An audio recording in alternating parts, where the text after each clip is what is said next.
요한복음 2장 13절에서부터 17절까지의 말씀 제가 봉독해 드리도록 하겠습니다.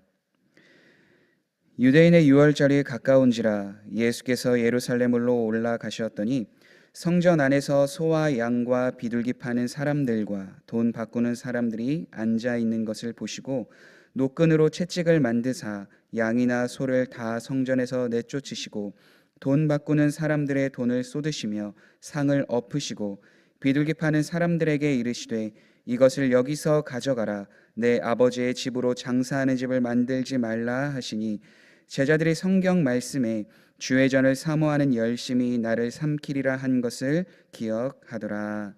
아멘. 오늘 본문은 예수님께서 성전을 깨끗하게 하신 사건을 말씀해 주고 있는데요. 예수님은 공생의 기간 동안 성전을 2번 청결하게 하는 삶을 사셨는데요. 먼저는 우리가 함께 읽었던 요한복음 2장에 나와 있는 내용이고요. 마지막 2번째는 예수님께서 십자가에 달리시기 전, 그러니까 예루살렘 성에 입성하시고 나서 성전을 깨끗하게 하신 사건을 성경은 기록하고 있습니다. 그러니까 한 번은 공생에 시작하기 얼마 전, 나머지 한 번은 예수님의 삶이 얼마 남지 않은 그 시기에 성전을 깨끗하게 하셨다라는 것을 알 수 있습니다. 오늘 본문은 예수님께서 성전을 깨끗하게 하시려 하는 그 시기에 대해서 말씀해 주고 있는데요. 유월절이 가까이 왔다라는 것을 통해 그 시기를 알 수 있습니다. 유월절이라는 것은 우리가 수요 예배 때 함께 나누었던 것처럼 이스라엘 백성들이 이집트에서 노예된 것에 대한 구원, 그것을 얻은 것을 기념하여서 하나님께서 명령하신 절기인데요.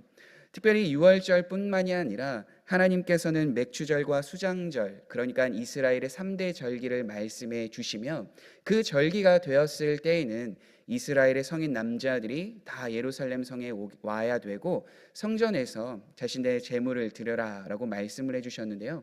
그 내용이 출애굽기 23장에 잘 나타나 있습니다. 그러니까 예수님께서 유월절을 앞두고 예루살렘 성에 올라가신 이유는 이 절기를 지키기 위해서, 전통을 지키기 위해서 가셨음을 우리는 알 수 있는 거죠.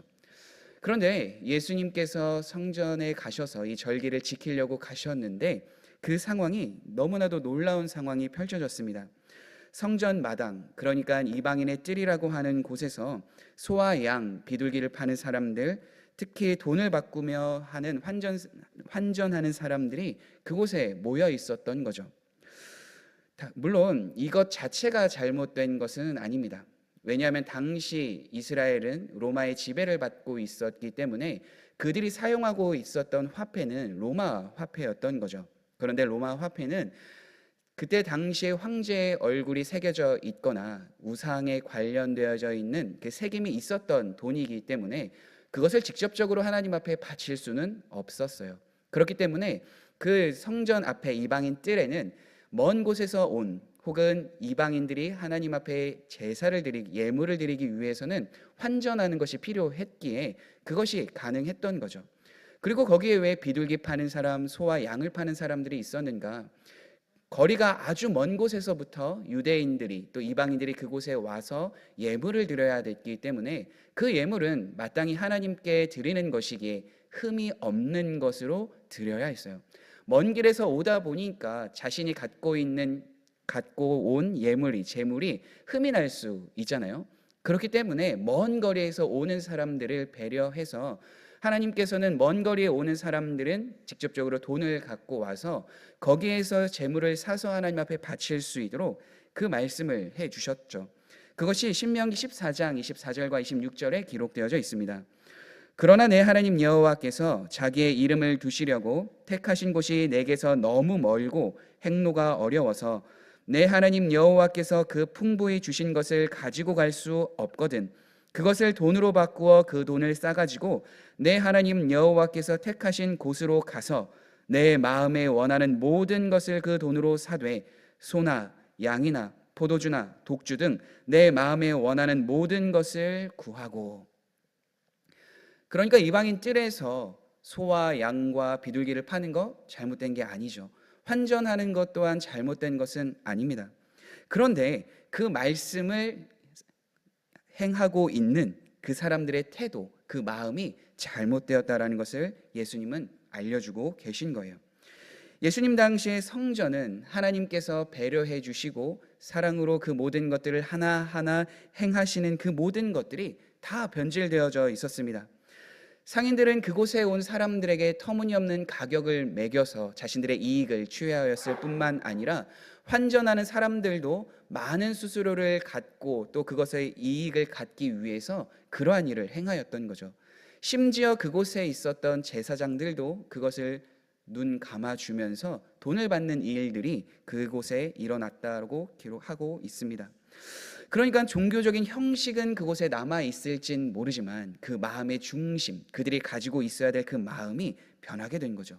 하나님에 대한 임재도, 하나님에 대한 사랑도, 경외심도 그 이방인의 뜰에선 찾아볼 수 없었던 거예요. 그런 상황에서 예수님은 노끈으로 채찍을 만들어서 그곳에 있는 상인들을 다 내쫓으시고 돈을 쓸어버리시고 상을 다 엎으십니다. 그리고 말씀해 주셔요. 내 아버지의 집으로 장사하는 집을 만들지 말라. 왜 예수님께서 이렇게 말씀을 하셨을까요? 동일한 내용을 적고 있다라고 하는 공관 복음에서는 구약의 선지자들의 말씀을 인용하면서 이곳은 내 아버지의 집, 그러니까 만민이 기도하는 집이고 또한 이곳을 강도의 소굴로 만들지 말라라고 공관복음 기록하는 반면 요한복음은 다른 구약의 어떠한 선지자들의 말을 인용해서 한 것이 아니라 내 아버지의 집을 장사하는 곳으로 만들지 말라라고 이야기를 하고 있기 때문입니다. 우리가 요한복음 말씀을 쭉 보면서 예수님이 어떠한 분이신지를 지속적으로 나누고 있는데요. 그 예수님이 어떠한 분이신지를 이 성전을 깨끗하게 하시는 그 장소에서도 드러내고 계신 거예요. 내 아버지의 집, 그곳이 어디예요? 성전이다라는 거예요. 다시 말하면 예수님이 어떠한 분이신지를 성전을 깨끗하게 하시며 드러내고 계신 거죠. 우리가 요한복음 말씀을 통하여 알고 있는 것처럼 우리는 예수님을 하나님의 아들로 고백합니다. 창조주이시기도 하시고 또한 우리가 신약 성경을 통하여 안 것처럼 다시 이 땅에 재림할 땐 심판주로 오신다라는 것도 우리는 알고 있죠. 영광을 받으시기에 합당한 분이 예수님임을 우리는 고백합니다. 그뿐만이 아니라 예수님의 여러 사역을 통해서 예수님께는 자비와 사랑이 있으신 분임을 우리는 배워 알고 있습니다. 그런데 그러한 하나님께, 그러한 예수님께 드려야 될 그 모든 장소가 변질되었다라는 거예요. 사랑도 없어졌고 오히려 그곳에는 인간의 욕심과 이기적인 탐욕만 남아있다라는 거예요. 마땅히 하나님 앞에 영광이 되어야 되는 성전이 변질되었을 뿐만 아니라 다른 사람, 약자들을 보호하며 함께 사랑을 나누어야 될 그 장소가 변질되었다라는 것을 예수님께서는 그 행동을 통하여 보여주고 계신 거죠. 그렇기 때문에 좀 더 과격한 모습이 보일 수는 있었겠지만 그러나 그것은 제자들이 고백한 내용을 통하여서 마땅히 예수님께서 행하시고자 하는 뜻이 있음을 또한 알 수 있는데요. 17절 말씀처럼 그 열심으로 그 모든 일들을 행하였음을 우리는 알 수 있습니다. 17절 말씀은 이렇게 되어져 있습니다. 제자들이 성경 말씀에 주의 전을 사모하는 열심이 나를 삼키리라 한 것을 기억하더라. 단순히 분이나 화 때문에 예수님께서 그 분을 참지 못해서 이러한 행동을 하셨는가? 그것이 아니다라는 거예요. 무엇을 보여주기 원하셨나? 바로 그 열심입니다. 주의 전을 사모하는 그 열심을 보여주시기 위해서 그 행동을 하셨다라는 거예요. 제자들이 생각하였던 이 하나님이 주의 전을 사모하는 열심이라는 것은 구약 성경 시편 69편에 나와 있는 말씀인데요.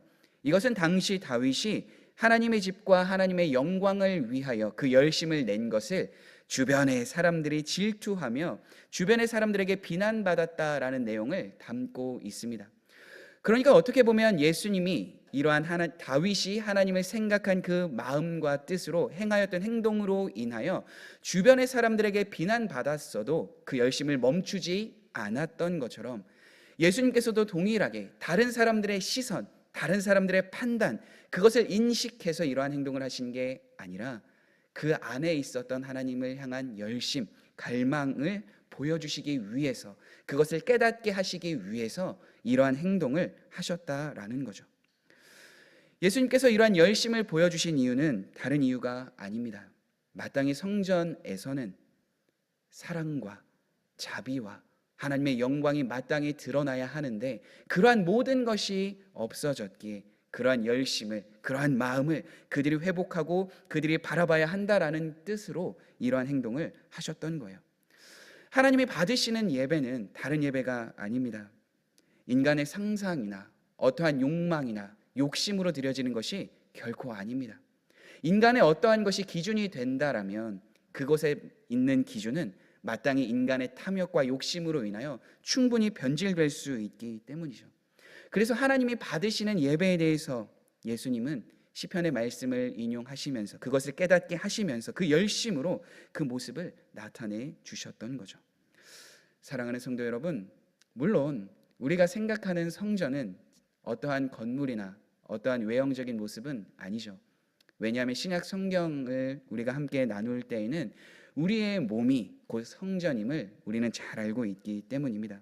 성전의 개념이 구약에서는 어떠한 건물이었다면 지금은 우리의 몸이 성령 하나님이 거하시는 성전임을 우리는 잘 알고 있습니다. 그러니까 삶이 예배가 되어야 한다라는 말이 우리에겐 적용이 될 수 있는 거죠. 우리 안에 성령님이 계시고 그 성령님과 동행하며 우리는 날마다 그분 앞에 나아갈 수 있는 은혜를 주셨기 때문입니다. 사람의 목적이 하나님을 영화롭게 하고 그분으로 인하여 영원히 즐거워하는 것이라면 마땅히 우리가 하나님의 성전으로서 그 삶을 실천할 수 있는 것 아니겠어요? 그렇기 때문에 우리가 말씀으로 늘 우리를 점검하고 늘 우리가 머무는 곳이 하나님의 영광, 하나님의 뜻을 나타내는 장소, 그 시간들이 되어야 하는 거죠. 예수님께서 성전을 청결하게 깨끗하게 하시면서 그러한 사실을 깨닫게 해 주셨다면 오늘 성전으로서의 우리는, 그 삶을 살아가야 하는 우리는 어떻습니까? 우리의 마음에도 혹시 하나님을 향한 그 열심이 아니라 우리의 유익과 만족을 위한 생각과 판단이 하나님의 뜻보다 앞서 있지는 않나요? 예수님께서 그 열심을 보여주심으로 인하여서 하나님을 향한 뜻, 하나님을 향한 갈망, 예배가 무엇인지 보여주셨다면 그 삶을 마땅히 우리가 살아가야 하는데 혹시 그러한 열심과 마음이 사그라들지는 않으셨나요? 우리가 마땅히 성령 하나님이 거하실 처소, 성전인 것을 깨닫고 알았다면 이제는 우리의 마음과 생각이 더 이상 우리의 욕심과 유익을 위하여 살아가는 것보다는 하나님의 말씀, 하나님의 뜻, 하나님의 유익, 하나님의 영광을 위하여 살아가야 될 줄 믿습니다. 그것을 분별하게 하는 건 우리의 어떠한 모습과 생각이 아닌 우리에게 주신 말씀이며 그 말씀대로 주님께서도 살아가시고 그 말씀을 풀어서 율법의 완성을 찍으셨다면 우리도 동일하게 그 삶을 살아낼 수 있는 은혜와 능력을 구하며 오늘을 살아가야 될 줄 믿습니다. 예수님이 성전을 깨끗하게 하신 것처럼 우리는 더 이상 하나님의 자녀로서 죄의 속박과 죄의 사슬 안에서 머문 자가 아닙니다. 그러나 한 가지 기억해야 할 것은 우리에겐 아직 죄된 본성이 남아있고 세상에서는 우리를 넘어뜨리려고 하는 마귀의 계획가 있기 때문에 늘 우리는 깨어서 늘 주님을 바라보며 말씀을 통하여 주님과 동행하는 삶을 부단히 노력해야 하는 삶을 살아가야 될 줄 믿습니다. 그것이 우리에게 주어진 선한 싸움이며 예수님께서 성전을 깨끗하게 하시는 그 열심을 통하여서 그곳에 있었던 사람들과 제자들에게 나타내 주신 삶인 줄 믿습니다. 오늘도 늘 말씀으로 우리를 무장시키며 성령 하나님의 은혜를 구하며 날마다 우리를 정결하게 하시는 그 은혜 속에서 살아가시는 모든 성도님들 되시길 주님의 이름으로 축복합니다. 우리 함께 기도하시겠습니다.